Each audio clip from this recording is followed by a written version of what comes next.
بسم اللہ الرحمن الرحیم۔ السلام علیکم، میں ہوں ناصر عباسی اور آپ دیکھ رہے ہیں ہمارا یوٹیوب چینل۔ آج ہم بات کریں گے JUI کے بارے میں۔ جمعیت علماء اسلام پاکستان کے رہنما اور سینئر سیاستداں حافظ حسین احمد ان باغی ارکان میں شامل ہیں جن کو JUI فے سے نکال دیا گیا ہے۔ وجہ اس کی مولانا فضل الرحمان سے ان کے اختلافات تھے۔ حافظ حسین احمد نے ایک روزنامے کو انٹرویو دیتے ہوئے انکشاف کیا ہے کہ آج سے 1.5 سال قبل مولانا فضل الرحمان کی قیادت میں کیے جانے والے آزادی مارچ کے لیے مختلف پارٹیوں اور ذرائع سے تقریباً 1.5 ارب روپے سے زائد وصول کیے گئے تھے۔ اپوزیشن کی دو بڑی پارٹیوں نون لیگ اور پیپلز پارٹی آزادی مارچ کے حوالے سے JUI فے کو استعمال کر کے اپنے مفادات حاصل کرنا چاہتی تھیں اور وہ دل سے آزادی مارچ میں شریک ہونے کے لیے تیار نہیں تھیں۔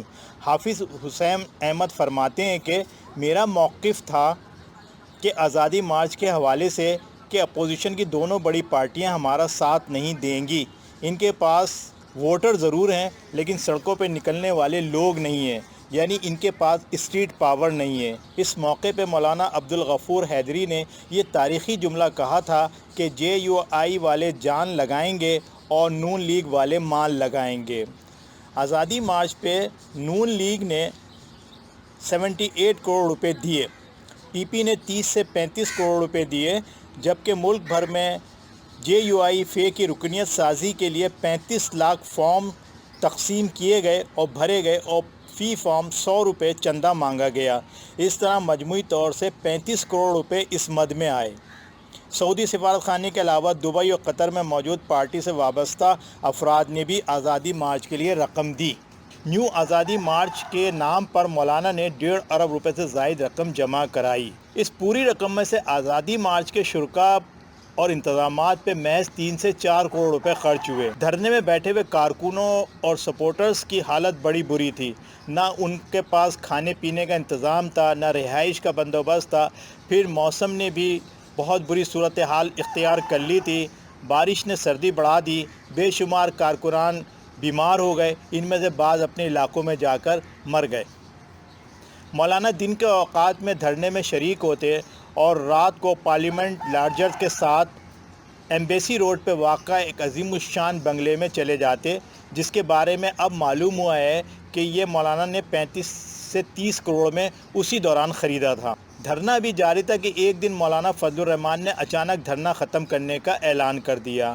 بعد میں معلوم ہوا کہ چودھری برادران نے ان کو کسی کا پیغام پہنچایا تھا کہ مارچ کے مہینے میں عمران خان کی حکومت کو ختم کر کے مولانا کو آگے لایا جائے گا۔ دراصل یہ پیغام پہنچانے والے بھی مولانا سے جان چھڑانا چاہتے تھے اور انہیں اپنے مقصد میں کامیابی حاصل ہوئی۔ جس مارچ میں عمران خان کی حکومت کو فارغ کرنے کا کہا گیا تھا وہ گزر گیا اور اب تو دوسرا مارچ شروع ہو چکا ہے۔ JUI فے میں اختلافات اور لڑائی اندرونی طور سے آزادی مارچ سے ہی جاری تھی، مگر PDM کے کوئٹہ کے جلسے کے موقع پر جس کی میزبان JUI فے تھی، نواز شریف نے ایک بار پھر فوجی قیادت کا نام لے کے تنقید کی تو معاملہ بگڑ گیا اور جو لڑائی اور اختلافات اندرونی طور پہ ہو رہے تھے وہ کھل کے سامنے آ گئے۔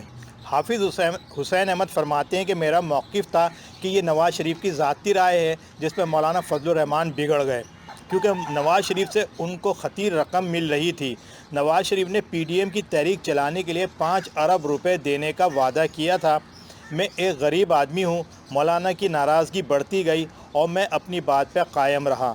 اپوزیشن کی دونوں بڑی پارٹیاں خاص طور سے نون لیگ اپنے مفادات کے لیے JUI کو استعمال کر رہی تھی۔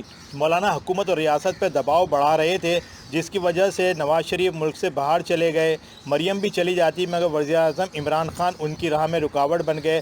آصف علی زرداری کی ضمانت ہو گئی۔